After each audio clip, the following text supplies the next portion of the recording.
하나님께서 우리에게 주시는 말씀은 창세기 제47장 7절에서 10절까지입니다. 창세기 47장 7절에서 10절까지. 창세기 47장 7절에서 10절까지입니다. 기록된 계시의 말씀을 제가 봉독할 때 주님께서 음성을 주시기를 바랍니다.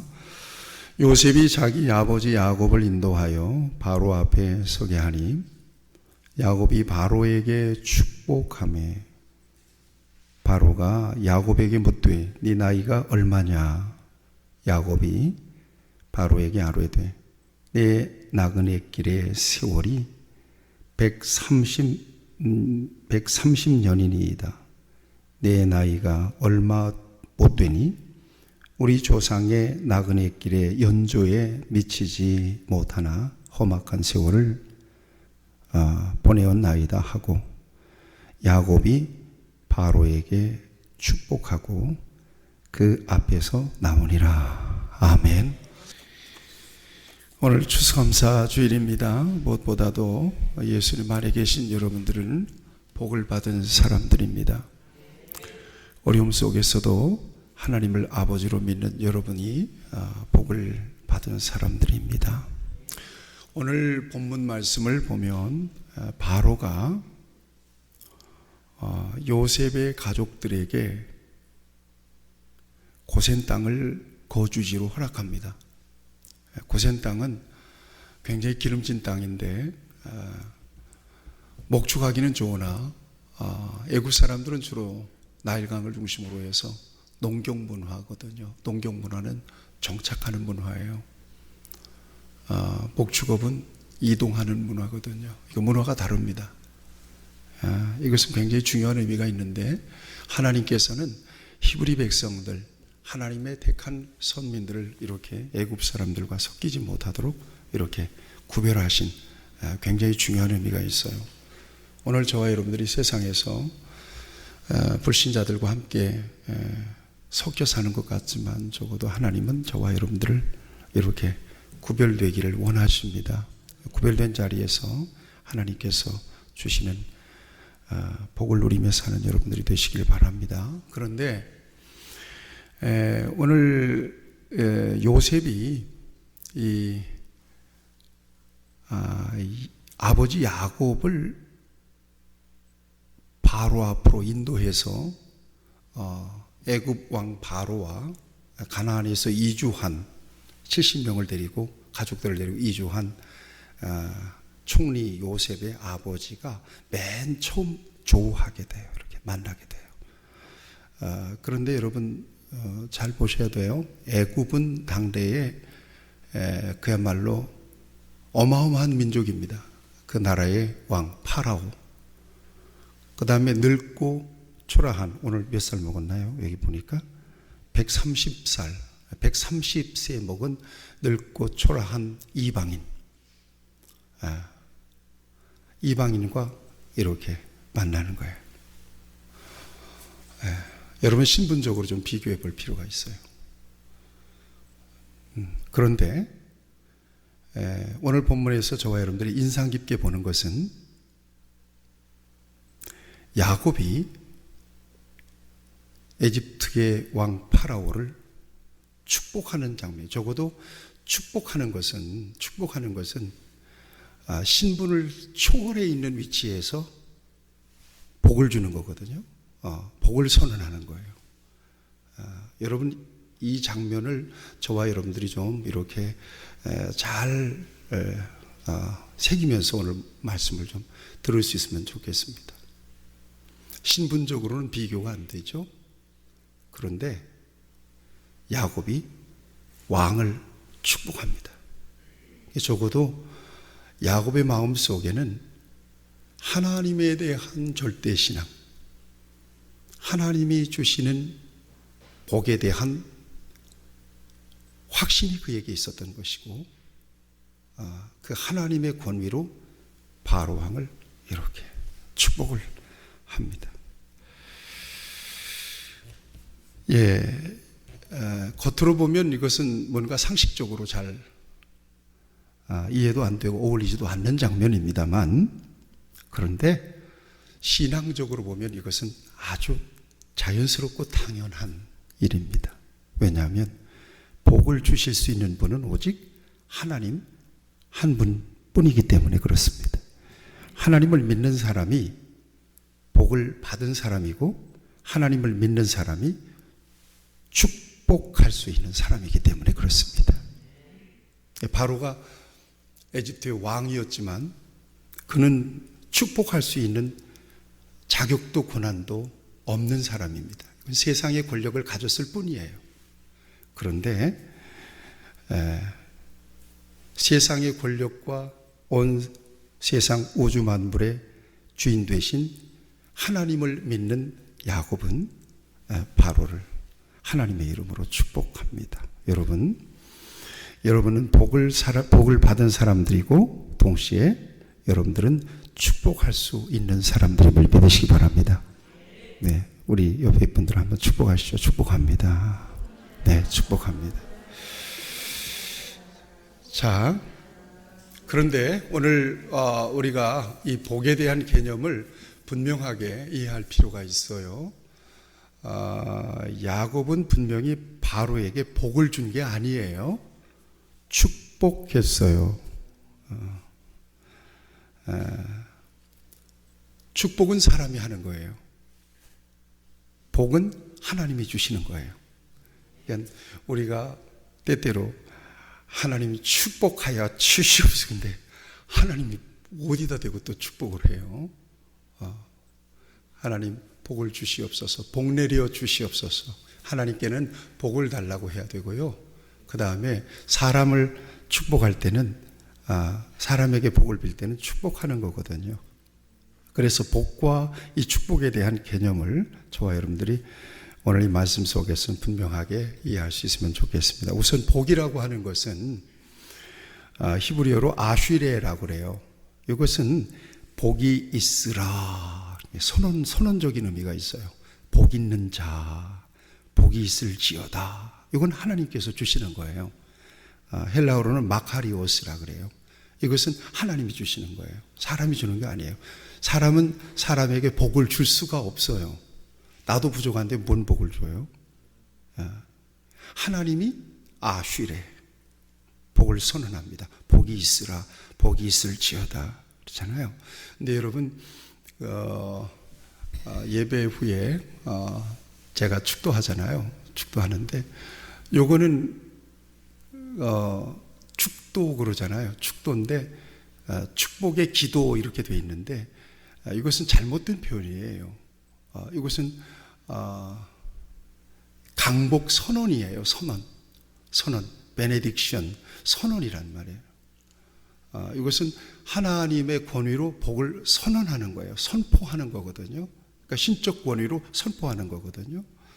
그러니까 여러분, 예배 드리고 축도도 안 받고 막 가면 안 돼요. 이 축도의 의미는 굉장히 중요합니다.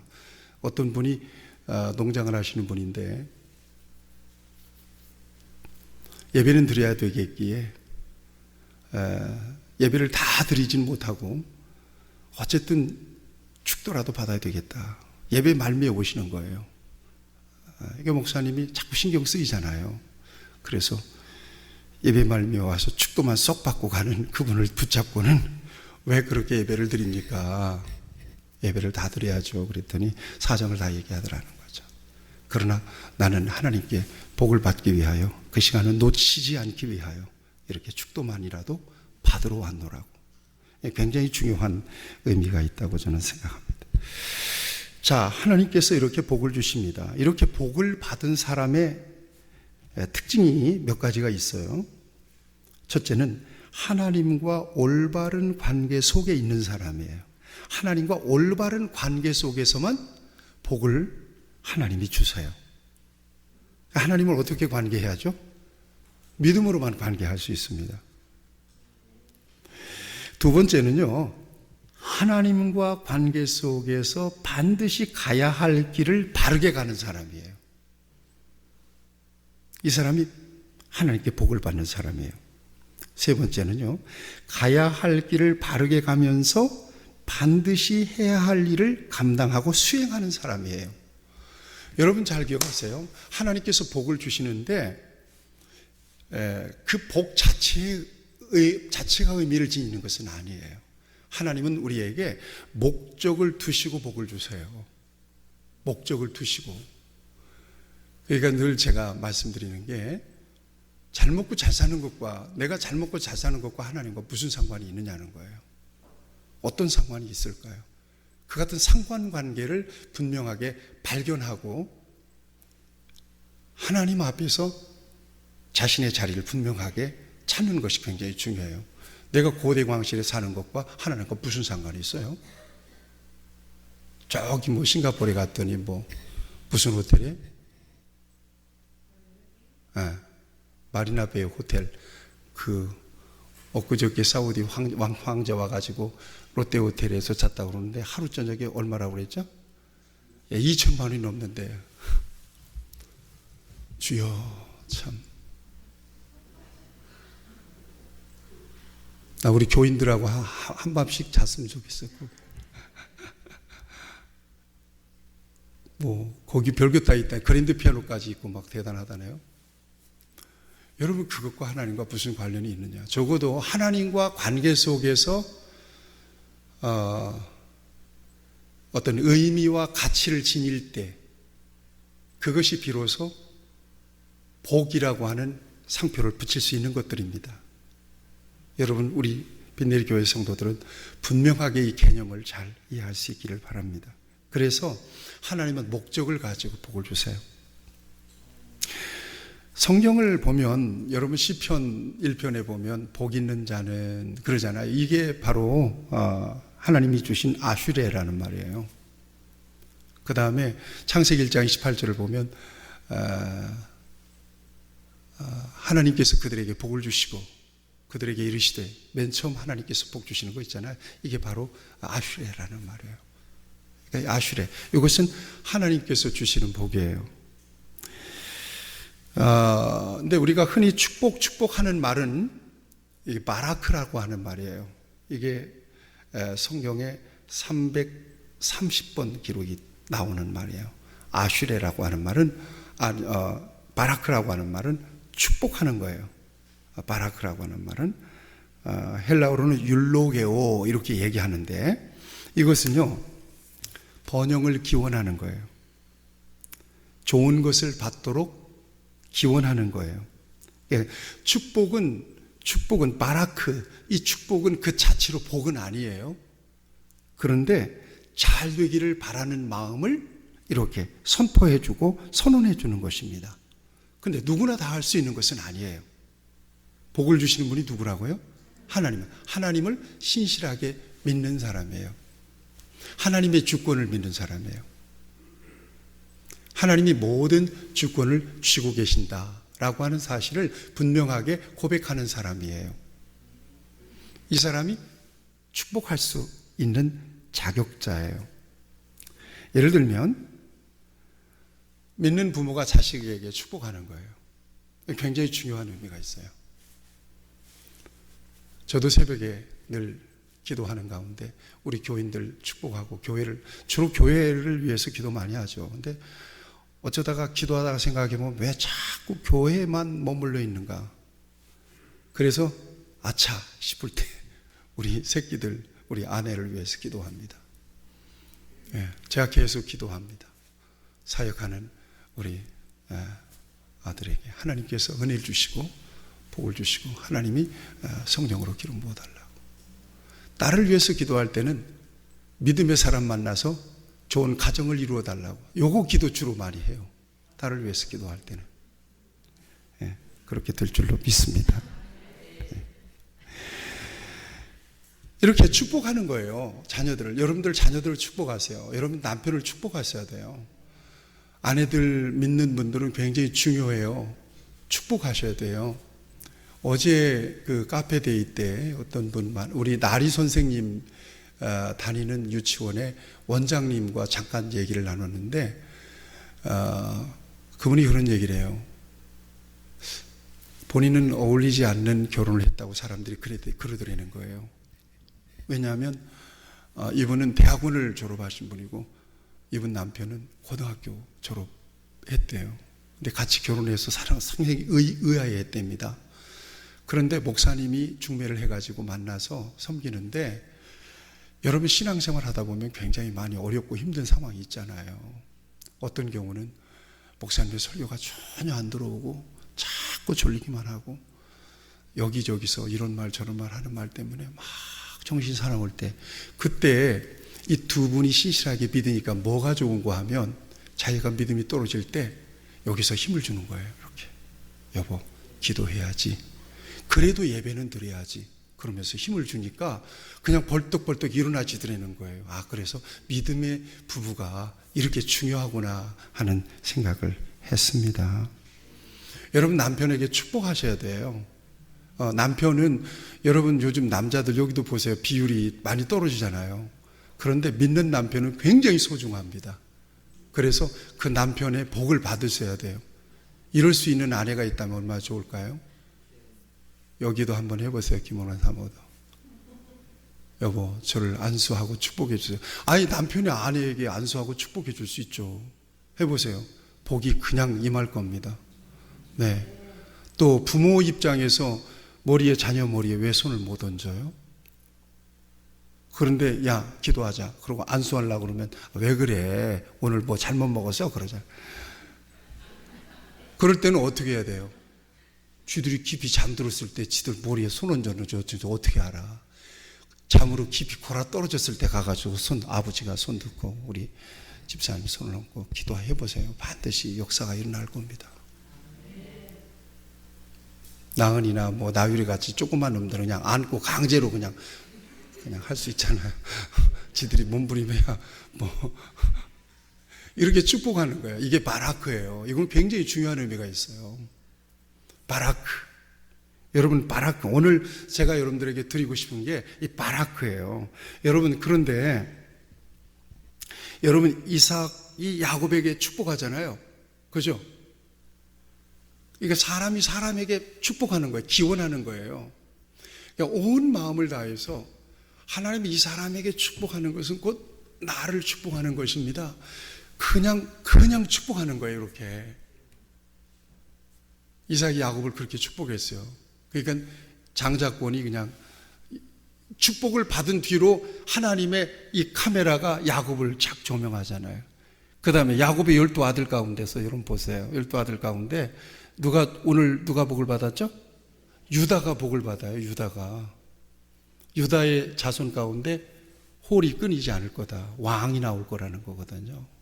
그러면서 여러분 이 축복을 받은 즉시 하나님의 카메라가 딱 유다를 비춰요. 그 유다의 자손 가운데 다윗 왕이 나오잖아요. 그 유다의 자손 가운데 예수님이 나오잖아요. 그러니까 축복을 받는 것은 굉장히 중요해요.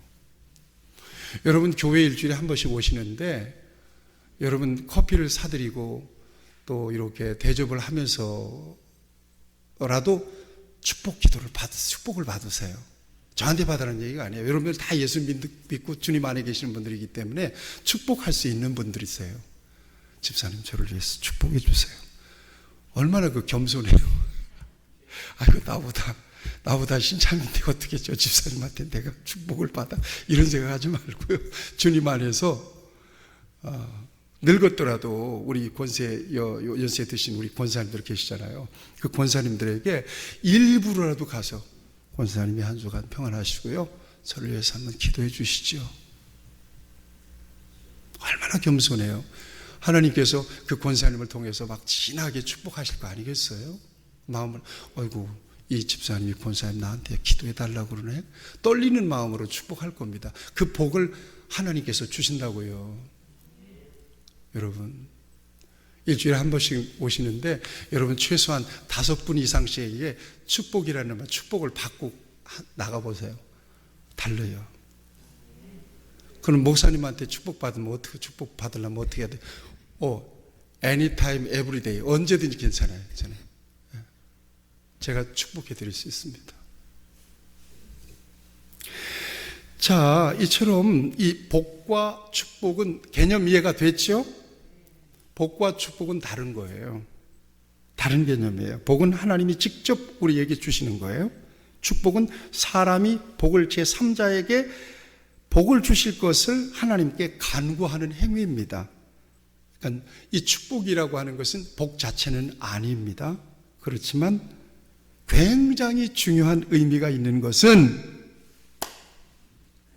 이렇게 마땅히 축복할 수 있는 자격을 가진 사람이에요. 자격이라고 하는 것은 뭐 특별한 거 없어요.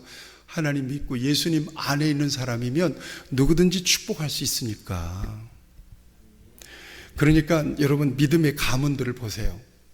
믿음의 가문들을 보세요. 제가 미리 얘기해야 되겠는데, 제가 최근에 그 서울에 우리 노회의 금성교회 장로님이세요. 김영수 장로님, 이름 밝혀도 괜찮을 겁니다.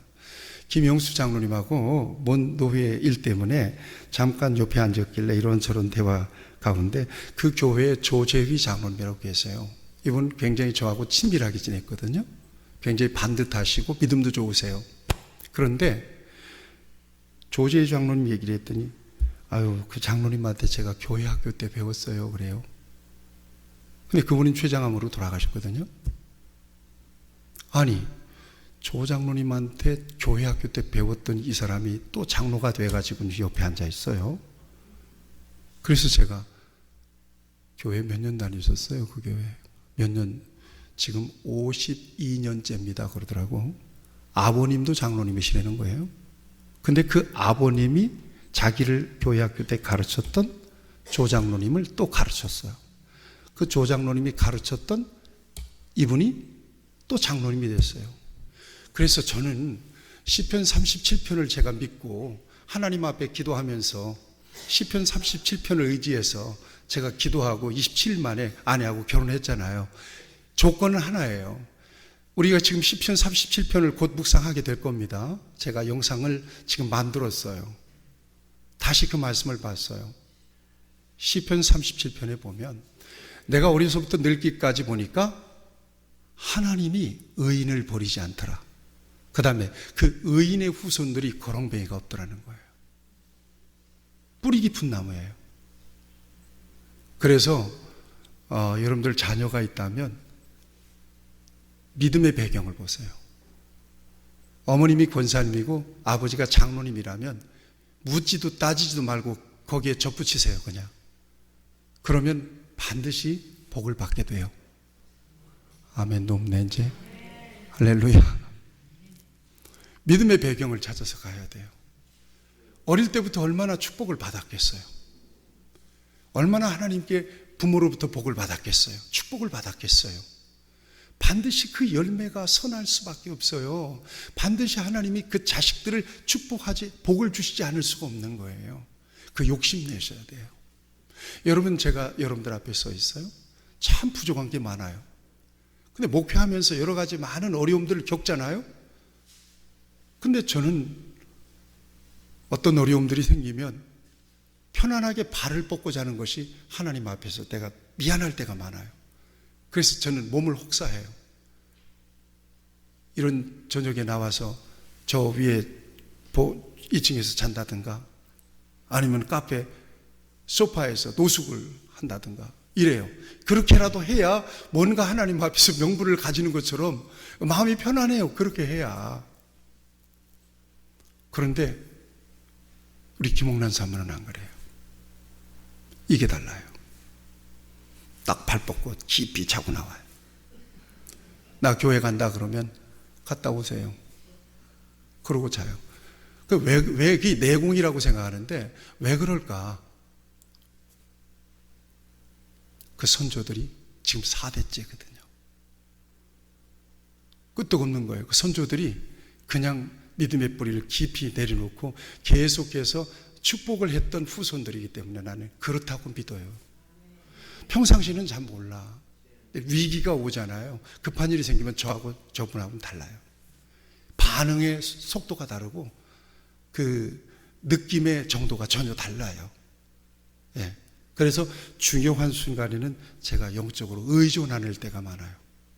옆에 있으면 안정감도 느껴지고 굉장히 중요한 이 포인트라고 저는 생각합니다. 그래서 여러분 축복을 많이 하시길 바랍니다. 그리고 여러분들이 축복을 많이 받으시길 축복합니다. 여러분 하나님께 복을 받으셨다고 그러는데 어떤 복이 가장 근본적인 복이고 최고의 복이죠? 예수 믿어서 구원받은 복이에요. 그러면 여러분들이 오늘 아침에도 그런 묵상을 하면서 나눴잖아요. 여러분들 같으면 면접에서 하나님께서 면접에서 여러분들을 딱 불러서 구원한다면 면접에서 떨어질까 안 떨어질까? 자존감이 낮으시네. 나도 오늘 생각해 본 거예요. 예. 여러분들 같으면 여러분들 같은 사람을 합격시켜 줄까요? 떨어질까요? 스스로 판단해 보세요. 나는 자신 없더라고요. 왜요? 내가 세상을 살아가면서 내 주변에 만난 사람들 가운데 나보다 100배, 1000배 잘나고 똑똑한 사람들을 많이 만났었기 때문이에요. 저 사람을 하나님이 불러다가 목사시켰으면 나보다 훨씬 더 잘할 수 있는 사람, 인격적으로 내면에 상처도 없고 자존감도 높고 실력도 있고 말도 잘하고. 그런데 하나님이 너 그러고 나를 내 이름을 넣어놨어요. 거기다가 왜 난 뭘 보고 넣어놨을 것 같아요? 여러분들 하나님께서 이 구원의 리스트에다가 여러분들 이름을 딱 써놨어요. 이렇게 뭘 보고 써놓으실 것 같아요? 적어도 하나님이 아이고 보는 눈은 있으셔가지고 그래서 나를 그렇게 아이고 알았어요. 당연히 써놔야지. 나한테 내 이름 들어가야지. 이런 분들 없잖아요. 여기 깜짝 놀라는 거예요. 제가 오늘 그 신학교 졸업하고 신대원 들어갈 때 그 간증을 했어요. 새벽에 3개월 동안을 독서실에 처박혀가지고 열심히 공부했거든요. 나중에는 책장이 넘어가요. 도장이 찍혀가지고 책이 열심히 공부하니까 졸리면 커피 마시고 졸리면 ABC 초콜릿 먹고 졸리면 맛동산 까먹으면서 계속 공부했거든. 그런데 막상 시험을 딱 보니까 이거 웬일이야. 시험을 만족할 만하게 못 봤어요. 그런데 떨어질 거라고 하는 생각은 1%도 안 들었어요. 확신이 있었어요. 시험을 못 봤는데 확신이 있었어요. 아닌 게 아니라 예. 성탄절 칸타타 성탄절 전에 합격자 발표가 있었으니까 합격이 됐어요. 얼마나 감사했는지 몰라요. 근데 제가 느끼는 것은 실력으로 된 것은 아니다. 그리고 가만히 생각해 봤더니 제가 그때 그 신학교를 졸업하고 교회에서 전임 전도사로 불러서 초임 부임을 했거든요. 부임을 했는데 뭐 교회에 차도 없고 그냥 롱코트 입고 전도사님하고 부임 신방을 그 먼 거리를 버스 타고 다니면서 다녔는데 허리가 고장 나버렸어요. 목사고시를 장신대에서 볼 때 허리가 아파가지고 도저히 어려웠거든요. 그래서 아이고 시험을 포기해야 되나 어찌해야 되나 막 그 정도였단 말이에요. 그런데 그때 장신대 시험 볼 때, 신대원 시험 볼 때 시험 감독을 누가 왔느냐? 곽선희 목사님이 오셨어요. 곽선희 목사님이 오셔서 내가 괴로워하니까 내 머리에다 이렇게 안수를 해주시더라고요. 그런데 허리가 그날 나았어요. 그래서 저 독산동에 있는 저희 작은아버지 집에 갔어요. 끝이 나와서 이게 하나님의 은혜구나. 하나님께서 딱 이력서 보고 신청 면접해보고 나를 선택했더라면 나는 떨어질 가능성이 많은 사람이에요. 나 같아도 나 안 뽑아요. 네. 나 같아도 나간 사람 안 뽑을 것 같아요. 그런데 하나님 뽑으셨네요. 근데 뭘 보고 뽑았는지 모르겠어요. 전혀 모르겠어요. 여러분들은 아세요? 여러분들은 하나님께서 하나님의 자녀로 부르셔서 구원의 리스트에다가 여러분들의 이름을 올려놓으셨는데 여러분들은 어떻게 해서 뭘 보고 뽑으신 줄 아시겠어요? 짐작이나 하시겠어요? 모르겠죠? 몰라서 우리는 뭐라고 얘기하는가 하면 은혜로 부르셨구나. 은혜구나, 은혜. 은혜 점수구나, 은혜 점수. 그러니까 묻지도 따지도 않고 일방적인 은혜로 나를 불러내셨구나.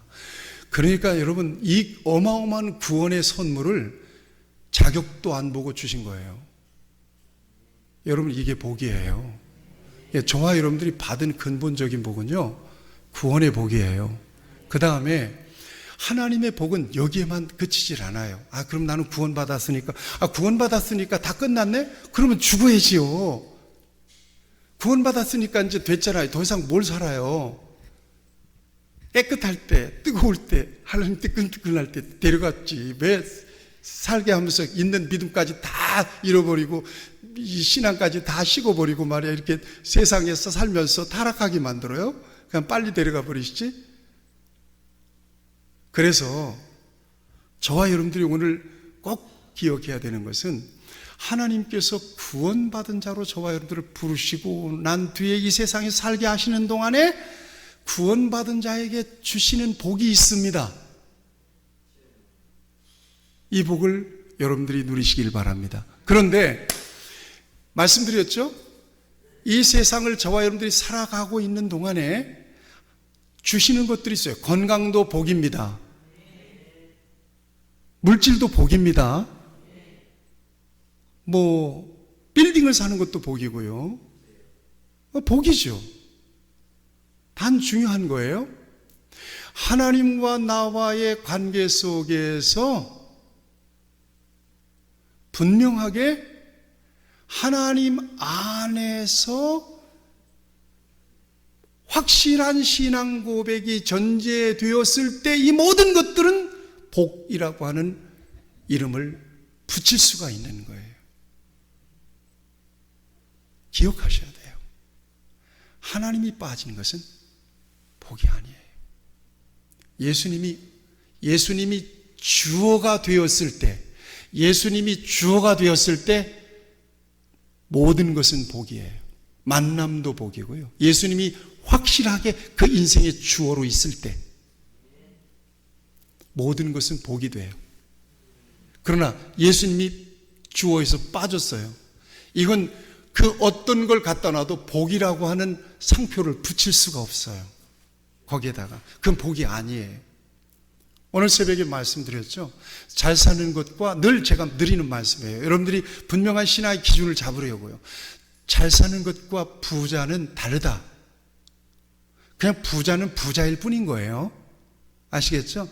여러분들이 예수님 없이 그냥 부자로 살아보세요. 절대로 거기다가 하나님은 축복이다, 복이다고 하는 상표 안 붙여줘요. 장례식 가보세요. 그 엄청난 조문객들, 엄청난 조화들, 그런데 안에서 축복받았다고 얘기하지 않잖아요.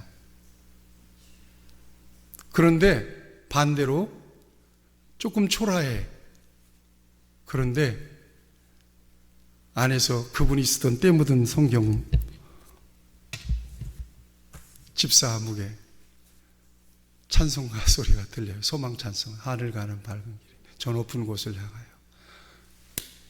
승리하셨구나. 복 있게 사신 거예요. 일생은 70이요 강건하면 80인데 이 기간 동안에 어느 시점에 하나님께서 그 인생을 만나주셔서 인생에 새로운 관점이 생겼어요. 인생에 새로운 목적이 생겼어요. 인생의 방향이 결정이 됐어요. 그렇게 쭉 사신 거예요, 이분이. 그러다가 언젠가는 부자도 가고 가난한 자도 가잖아요. 그런데 이분은 바라고 소망하는 대로 하나님 나라에 들어간 거예요. 복이에요. 여러분, 그러니까 진정한 복이라고 하는 것은 이 세상에서 어떻게 살았느냐가 중요한 게 아니라, 얼마만큼 누리고 살아는 게 중요한 게 아니라, 이 사람에게 영생이 있느냐 없느냐예요. 그것이 진정한 복이거든요. 예수님이 주어가 됐을 때 이 세상에서의 모든 것들은 내게 복이 돼요. 여러분, 이걸 기억하셔야 돼요. 그러니까 여러분들이 하나님, 내가 가지고 있는 물질, 내가 가지고 있는 건강, 내가 가지고 있는 여러 관계, 내가 가지고 있는 이 모든 것들이 진정한 복이 되기 위하여는 여러분들의 인생에 예수님이 주어가 되기를 바라요. 그러면 돼요. 그러면 정말 세상이 부러운 분이에요. 그 사람이. 그 사람은 정말 복받아서 복받고 잘된 사람이에요. 복받아서 잘 사는 사람이에요. 여러분 거꾸로죠. 잘 살고 복받은 사람이에요. 그 사람은. 정말. 그런데 자기가 주어야. 자기가 주어야. 이건 복 아니야. 아니라니까. 이건 아니에요. 거기다가 축복을 얘기할 수가 없어요. 자, 여러분, 오늘 이 말씀 속에서 저와 여러분들이 진정으로 하나님께서 저와 여러분들에게 복을 주실 때 축복받는 사람에게 하나님께서 복을 주신다라고 하는 이 분명한 공식을 여러분들이 잊지 마시기를 바랍니다. 그래서 다음 몇 가지를 말씀드리겠습니다. 성경을 보면 하나님은 축복받은 자에게 복을 주시는데, 이 축복을 받는 사람들은 대개 다음과 같은 공통점이 있습니다. 여러분, 축복이라고 하는 것은 사람이 사람에게 하는 거라고 그랬죠? 복은요, 하나님이 사람에게 주시는 거고요. 근데 사람에게 축복을 받은 사람에게 하나님께서는 복을 주세요. 이게 성경의 공식이거든요. 그런데 그렇게 사람에게 축복을 받는 사람들이 있어요. 그 사람들이 어떤 사람들이냐? 첫째는요, 축복을 굉장히 사모하는 사람이에요. 축복을 사모하시기 바랍니다. 여러분, 옛날에, 지금은 대신방 코로나 이후에 안 하잖아요. 이제 우리 교회도 대신방 할 수 있으면 참 좋겠는데, 대신방을 할 때 여러분, 지금은 그렇지만 옛날은 그렇지 않았어요. 굉장히 사모했어요. 자기 집에 신방대원들이 와서 자기 집에서 이렇게 예배를 드리고 그 집을 축복하는 것에 대해서 그렇게 간절하게 그 신방을 받았던 기억이 있으시지요? 네, 맞아요. 사모하는 마음이에요. 그때 여러분들이 복을 받았기에 오늘 이렇게 복 받으신 분들이 된 거라고 저는 생각합니다. 축복을 받았기에. 여러분, 옛날 부흥회 생각나세요? 부흥회 때? 부흥회 때 어떤 사람이 주로 은혜 받던가요? 사모하는 사람이에요. 심지어 앞자리 뺏었다고 싸우는 거야. 그 정도야. 여러분, 지금은 내가 볼 때 많은 부분 식어 있어요. 하나님은 그대로인데 하나님께 복을 받고자, 축복을 받고자 하는 사람들이 많이 식어져 있어요. 하나님은 그대로인데 복을 주고 싶은데 하나님의 젖가슴은 통통 불어 있어요. 이렇게. 근데 이 젖가슴에서 축복의 젖을 빠른 사람들이 없는 거예요. 안타깝죠. 그런데 성경은 하나님께 축복을 간절히 사모하는 사람에게 하나님은 복을 주세요.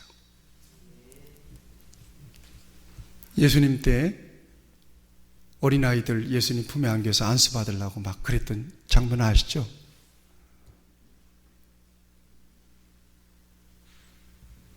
성전에서 기도하는 사람들, 축복을 사모하는 사람들이에요.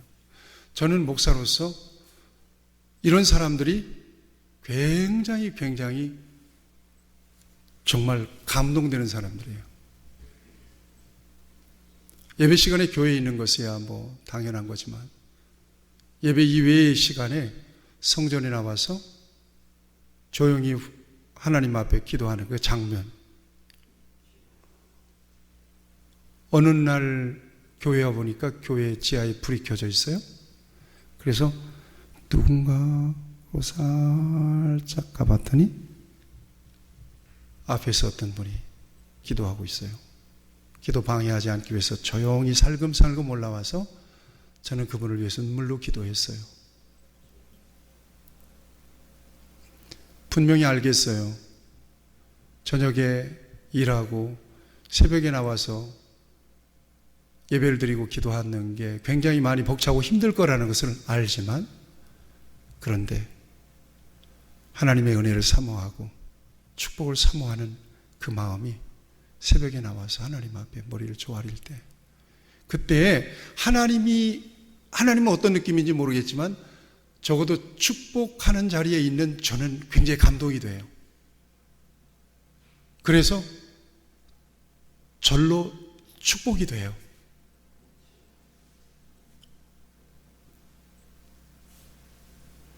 말씀이 선포될 때 아멘 하는 사람이 복을 사모하는 사람이에요.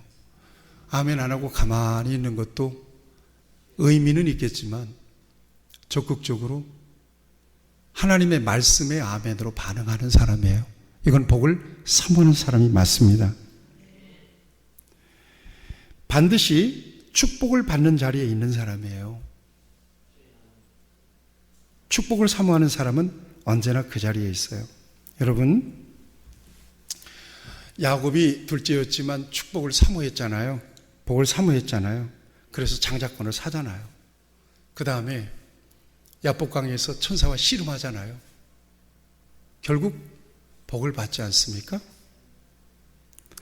여러분, 우리가 시골에서 그 강아지를 보더라도 똑같은 새끼인데 아주 실한 새끼들이 있어요.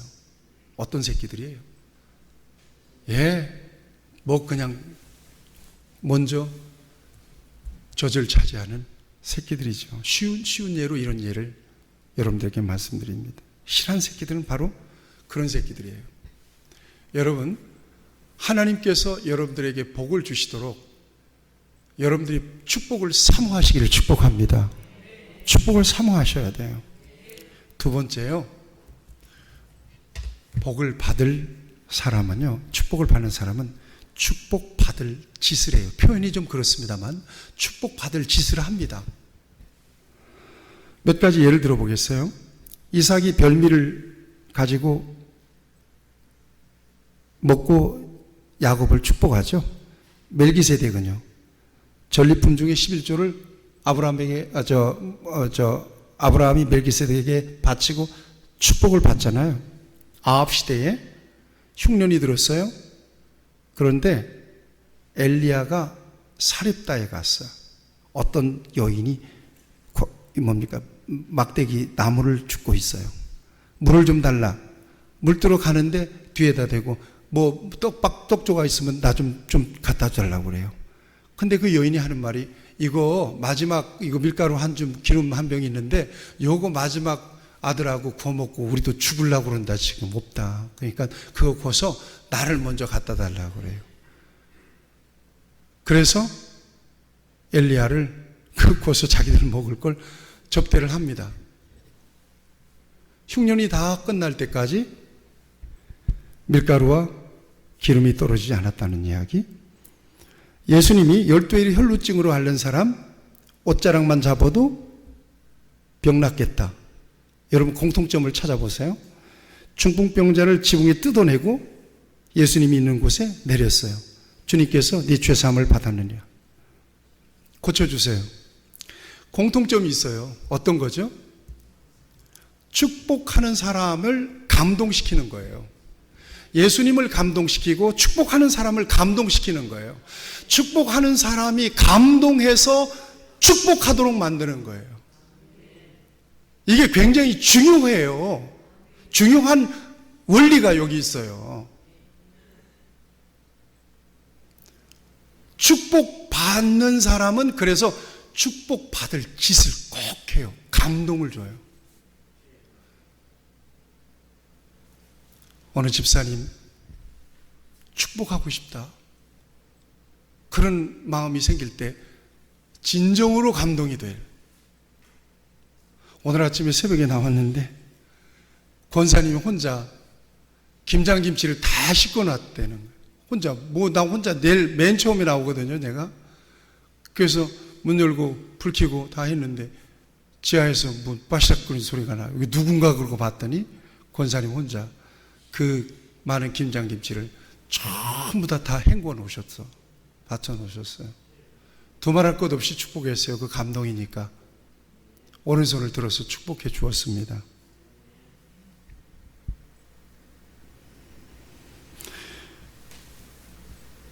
기독실업인들의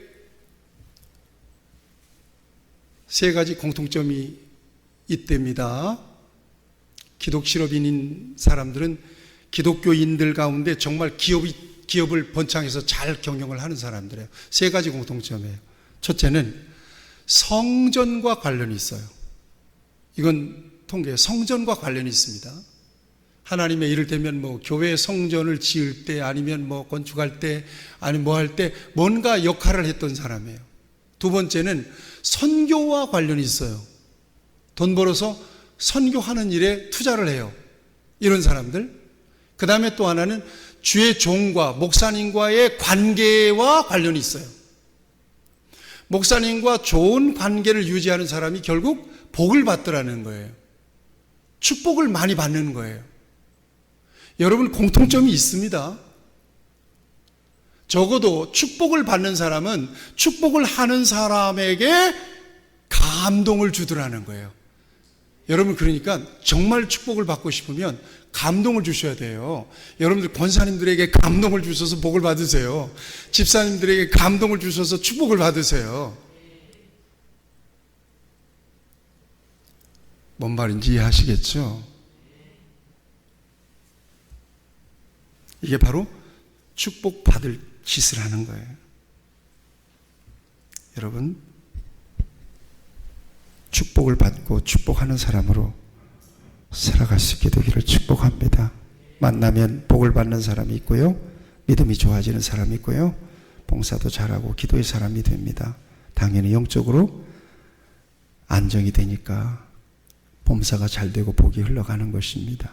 여러분, 왕같은 제사장으로 여러분들이 축복을 받고 또 여러분들이 축복하는 그런 자리에 서서 저와 여러분들이, 우리 모든 성도들이 하나님께 큰 복을 받아 누릴 수 있게 되기를 주님의 이름으로 축복합니다. 기도합시다. 자비하신 아버지 하나님, 오늘 귀한 말씀을 통하여 우리가 복과 축복에 대한 개념을 다시 이해할 수 있게 해주시니 감사합니다. 하나님, 우리에게 복을 내려주시길 바랍니다. 사랑하는 성도들, 우리 주님께서 이 땅에 사는 동안에 하나님께서 주신 은혜와 복이 넘치도록 주께서 허락해 주시옵소서. 가정에 복을 주시고 저들의 모든 행사에도 복을 더하여 주시옵소서. 예수님의 이름으로 기도하옵나이다. 아멘.